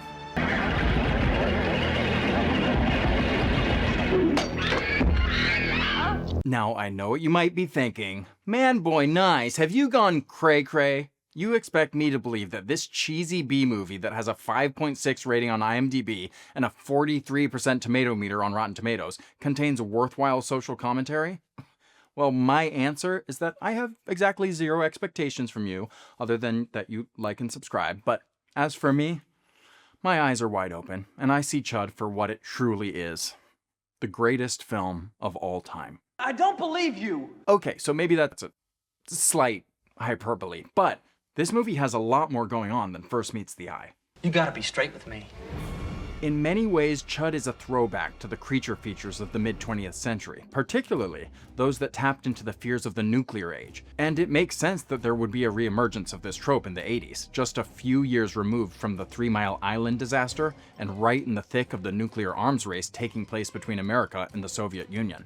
And like many of those films, the monster is an embodiment of the reckless hubris of mankind. One of the major themes that CHUD explores is the nature of corruption within our institutions and their willingness to dispense an immense cost onto the population in the interest of covering up their own misconduct.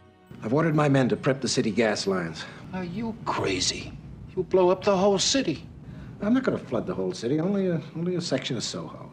But CHUD focuses its narrative on the reality that the cost of systemic malfeasance typically falls onto the most vulnerable among us, and society's disregard for the marginalized is what allows these harmful actions of powerful institutions to go unchallenged and under-scrutinized. The fact that these people are disappearing at the same time that your guys go down, you're telling me that that is just some sort of bizarre coincidence? We don't have to listen to the lunatic ravings of this paranoid hippie. In CHUD, the primary victims of the NRC's misconduct are members of the most marginalized demographic you could think of, the unhoused community.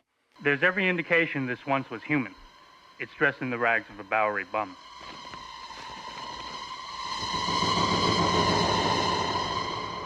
But not just that, the members of the community that live underground, in the sewers below. It's a regular labyrinth of tunnels and caves. That's where these people live.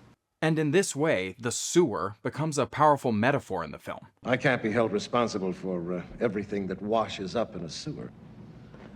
Most people walk around every day and don't think twice about the fact that there is a vast network of sewers below them that are a vital part of our nation's infrastructure. And if they do think about it, they think about how disgusting it is and how bad it smells. It's where we dispense of human waste. And that's how much of society views the homeless. Human waste. Not worthy of moral consideration. And this fact is not just how the members of our society treat these human beings, but how our institutions treat them as well. How do I know you didn't take something? How do I know you didn't give us anything? Pigs. And sadly, this is how our leaders treat them in the current moment. A network of tunnels stretching hundreds of miles, originally meant to divert rainwater, and now home to an entire underground population, all living just a few feet under the bright lights of the Las Vegas Strip. We want homes for the homeless. The Trump administration has attempted to freeze some of the $5 billion allocated in 2021 for homelessness assistance. NBC News reached out to the White House for comment, but did not receive a response by deadline. Rob worries recent cuts in federal funding will jeopardize services for people like Jay, who says he's lived in the tunnels for 13 years. Why did you choose to live down here instead of live on the surface? It doesn't matter where you go, you can't be there. I just try to stay out of sight, out of mind. So this is more out of sight and out of mind than up top. Consider the City of Grants Pass versus Johnson decision in 2024, a Supreme Court decision in which the conservative justices overturned long-standing precedent that laws criminalizing homelessness violated the Constitution's 8th Amendment barring cruel and unusual punishment. And the result was swift, with prominent Democrats and Republicans taking immediate, despicable steps to criminalize everything from aiding and abetting a homeless encampment to sleeping outside even when no shelters were available. Trump's far-right government has been beyond regressive on this issue, planning to pull funds from permanent housing for the homeless and horrifying raids on encampments. The homeless have no right to turn every park and sidewalk into a place for them to squat and do drugs. And on this issue, prominent Democratic leaders have been basically just as bad. Gavin Newsom even withheld funds from places he didn't think were aggressive enough about clearing and banning homeless encampments, and made an executive order to ban camping on public properties, and even wants to force people into treatment without their consent. San Jose has even decided to start arresting people who refuse housing. This is all despite studies showing that this kind of policy simply doesn't work and makes the situation worse for the unhoused, who are disproportionately disabled as well. These policies all underscore the reality that our broader society sees the unhoused as essentially subhuman. And of course, Trump is taking the criminalization and dehumanization of unhoused people to the next level. He is trying to end housing-first policies, despite the data showing huge success rates, in favor of forced institutionalization, even building a massive homeless campus in Utah, while simultaneously making massive cuts to housing assistance. I don't know, maybe it's just me, but kind of sounds like he wants to put all the undesirables in concentration camps. Call me paranoid. And it's this attitude that CHUD is shining a light on. When Bosch orders a subordinate officer to follow George and the bag lady to try to get information about the string of disappearances of homeless people, this is his response when they start to descend into the sewer. Forget it, Bosch. I lost. It's clear that the police, as an institution who claim to protect and serve the public, don't consider the homeless population as part of the public. What's her story? Who knows? She won't talk. Did you let her make a phone call? Oh, her? Where do you know her from, anyway? Just around the neighborhood. You go to the movies together? She a steady date? Get the hell out of here. And just look at Wilson's reaction when he hears the mere mention of a soup kitchen. I went to this man's soup kitchen last night because he reported 12 people missing. Utter disregard for the humanity of the most marginalized people in society. And this dynamic is not lost on A.J. Shepard. Well, A.J. Shepard. Bosch, what are you doing here? You called my precinct. What is this, some kind of bad joke? When Bosch starts showing an actual interest in the disappearance of many of the regulars to his soup kitchen, A.J. becomes incredibly suspicious. I just want to know if you know any of these people. Why? Why do you want to know that? What's the motivation here, Captain? Putting in so much of your time to help me track down a few undergrounders? Come on. All right. There are other people missing as well. Aha. Who? In fact, it is only because Bosch's wife has also gone missing that he's grown the courage to finally stand up to the powerful forces within the department that have ordered him to ignore the alarming number of missing person cases. You tell me who's missing, Bosch. We lose the mayor down there? Or the president? Or your mom disappear? My wife. All right? In contrast to the way the villains of the film treat them, the film goes out of the way to humanize the homeless community. Reverend, I have a present for you. Oh, well, hey, look at that. So you're a reverend now, huh? Save it, Bosch. This is especially notable in the portrayal of the bag lady, or Mrs. Monroe, played by Ruth Malachek. That's the man who took your picture. You don't remember him? Sure you do. Come on. But, of course, as exemplified by the death of Bosch's wife, My God, it's his wife. the institutional failures that at first only seem to affect the most marginalized in society end up hurting everyone. An innocent grandfather, a cute little dog, even everyone's favorite actor, John Goodman! You're asking for it.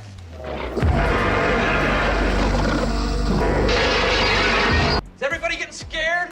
As the poem goes, at first the CHUDs came for the undergrounders, and I did not speak out because I was not an undergrounder.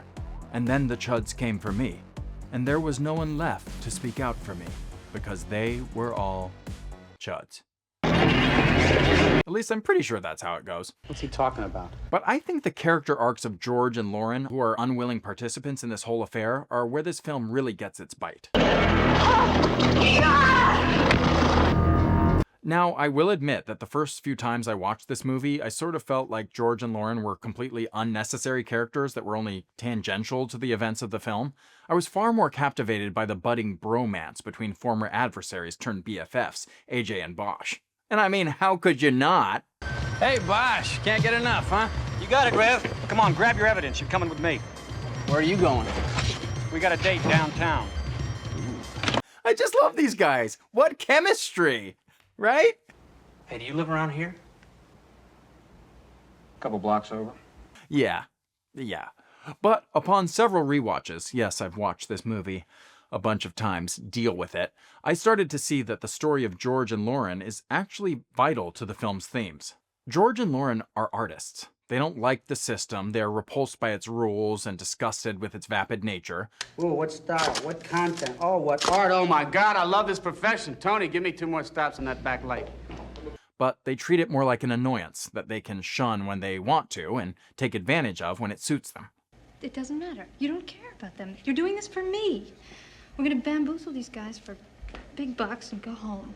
George especially despises the system and openly mocks it. Are you upset because I'm posing nude? No, I'm not upset because you're posing nude, Lauren. Posing nude comes with the territory. I am upset because these people are using your body and draping it with the carcass of some helpless little field mouse to sell some worthless perfume which probably smells like sheep dip. What are you shishing me for? They know it. They made it. They can smell. They know what's in it, and they know what it takes to sell it. And he treats the people who are otherwise treated with disgust and disregard by society as human beings worthy of respect. And his photography serves to humanize this vulnerable population within society. But is that where his efforts end, or is he willing to go further? When George and Lauren find out that she's pregnant, George blows off his gig as a photojournalist despite the growing crisis underground, and they instead go on a picnic to discuss their future. It's a nice house. Be a nice place for a kid growing up. Yeah, but it's in the suburbs. Oh, no. Safe. I hate to think of our kids growing up here. It's scary. My work is here. And when a freelance reporter, Murphy, played by J.C. Quinn, confronts George, he wants nothing to do with it.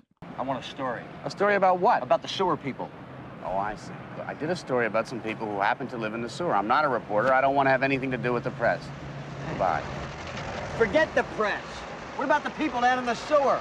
This question eats at George, even as Lauren insists that it's not their problem. Yeah. Admittedly, the guy's a little wacky, but suppose for an instant that he's right. So what if he is?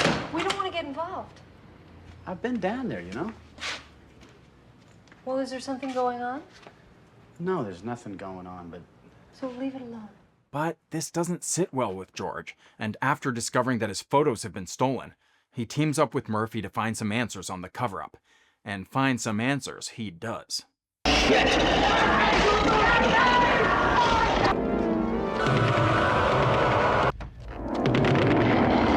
And despite Lauren's reluctance to get involved in any of it, the CHUDs come after her too.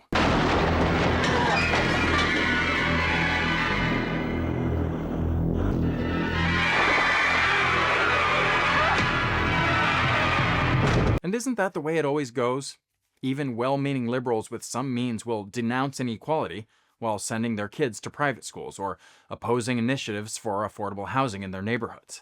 During COVID, the burden of risk fell on low-paid essential workers, while everyone else worked from home and attended meetings over Zoom. But eventually, ignoring injustice catches up to all of us. Rich nations have been willing to continue pumping massive levels of greenhouse gases into the atmosphere because the effects of climate change have largely fallen on vulnerable populations in other countries. But now, everyone's being affected by those choices. And in CHUD, the NRC's ultimate solution to the problem of these gobbly goblins is to pump dangerous gas beneath the city, putting everyone at risk. We'll stop them. How? With gas. Can't wait any longer. We have to start pumping gas. Start the gas. We've got to have more gas. We've already started the gas. Gas?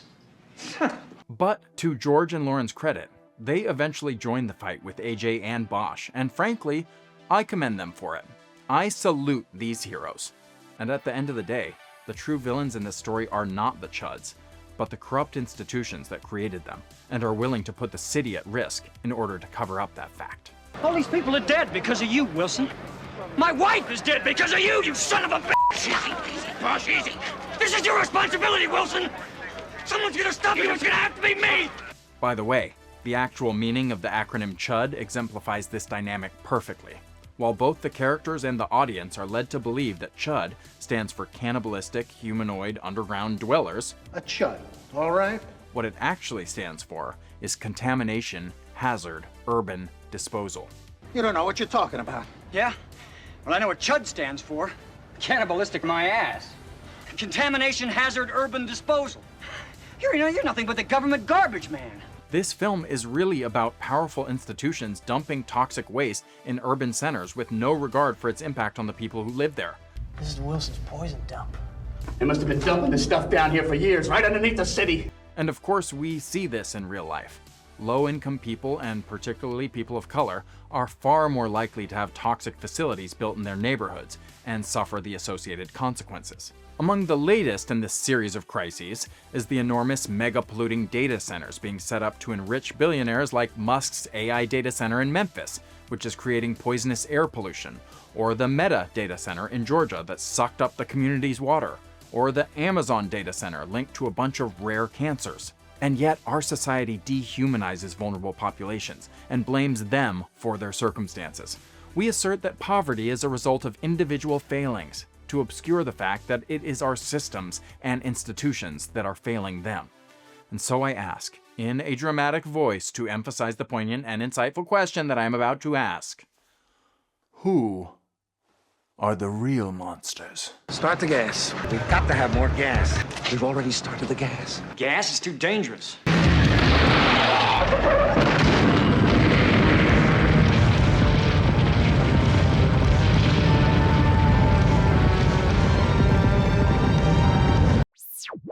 The ignorant, ahistorical, red-pill goons of the world would have you believe that horror films have always been apolitical, and that including marginalized voices or criticizing society is somehow ruining culture. But the films we talked about today prove that's a bunch of white dog shit. These films all reveal ways in which people who are marginalized due to their identity are preyed upon and brutalized, attacked and disregarded, exploited and ignored, all in service of maintaining a dominant power structure built on patriarchy and white supremacy. And justice is distributed differentially depending on where you're situated within those hierarchies. Being aware of that is what being woke actually means. The fact is that for decades, even centuries, wealthy and powerful interests have fought to preserve a system that benefits them at everyone else's expense. And they've woven the enforcement of this hierarchy into nearly every institution of American life. And it is vital that we call this out for what it is. But thankfully, throughout our history, activists, thinkers, leaders, and filmmakers alike have pushed back. So let's take a moment to lift up these artists and the stories they told. Stories about everyday people who fought against all odds to make a difference. The ordinary people who refused to be gaslit any longer, who refused to be victims. The people willing to challenge the unjust institutions that they were a part of. The people willing to learn and grow and confront prejudice head on. Who are willing to see the humanity in the most marginalized and join forces to collectively challenge the corrupt systems that harm all of us. Decades later, the warnings of these films are as fresh as if they were made today. So let's salute them and carry on their legacy of calling out injustice when and where we see it. And to use the words of my own personal nemesis, up yours, anti-woke immoralists. We'll see who cancels who. Oh yeah, this whole episode was about canceling Jordan Peterson. Was that clear? I should have mentioned it more often throughout the whole video. But yeah, this was all a hit piece on Jordan Peterson. Should have put that in the title, maybe. Oh well. See you next time.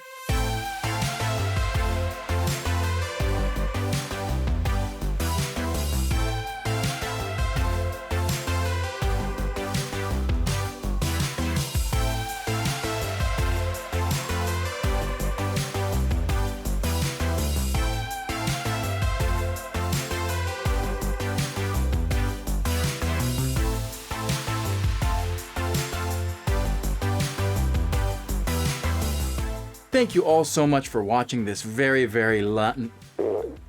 Oh, wow. Thank you all so much for watching this very long video. We are so happy to have you here. If you really liked it, of course, press, you know, all the buttons, the like, comment, subscribe, hype, there's more buttons. I know there's more buttons, and I know you know where they are. Oh, the notification bell. That's good. And if you really liked it, go to patreon.com/Manboynice. You can get early access to new videos. You can get your name in the credits. And you can get access to our Patreon exclusive podcast where me and my brother talk about movies. I mean, if that doesn't sound fun, I don't know what you like to do. So if you don't like that, just tell me what you like. See you there.